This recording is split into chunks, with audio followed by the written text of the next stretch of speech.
આવો બેસો. શું તકલીફ છે? ઈ ખબર હોત તો અહીંયા હું લેવા આવે? અહીંયા હું કે તમારું મોઢું જોયા જેવું છે ત્યાં અહીંયા આવી? ઈ ખબર હોત તો આઈથી આમાં આ ડાવરા તમે લીટા કરો છો એમ લીટા કરીને આઈથી નો આવેલા કાક મેડિકલ સ્ટોર વાળા પાસે કે લાઈ ભાઈ દવા દઈ દે. તો એ જાણવા માટે તો આપણે રિપોર્ટ કરાવવા પડશે. એક કામ કરો, આપણે પેલા લોહીનો રિપોર્ટ કરાવી લઈએ. ઈ તો તમારી પેલા ડોક્ટર પાસે ગયો હતો ને એને કરાવ્યો હતો, એમાં કાંઈ ન આવ્યું. પછી અમારી બાજુવાળા મંજીભાઈ છે એને તમારું સીધું કે તમારું કામ બહુ સારું છે એટલે પછી અહીંયા આવ્યું. તો પેશાબનો રિપોર્ટ કરાવી લઈએ. ઈ પણ ઓલા ડોક્ટરે કર્યો હતો એમાંય કાંઈ નહોતું આવ્યું. તો પછી સોનોગ્રાફી કરાવી લઈએ. ઈ પણ કરાવ્યું હતું સાહેબ.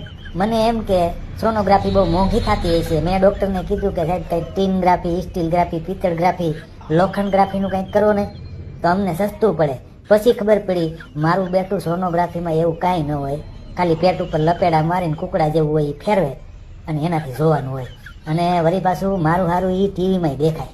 બોલો તો સીટી સ્કેન કરાવી લઈએ. એમાં તો એવું થયું ને સાહેબ, મને કે સીટી સ્કેન કરાવીએ તો મેં તો પૂછી લીધું કે એના માટે સીટી આપણે ભેગી લેતી જ આવવી પડે.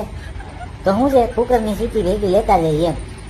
તો પછી એક કામ કરો, અહીંયા આવ્યા છો તો બાટલો ચડાવી દઉં. ક્યાં પાછા મારે તમને એમને જવા દેવા?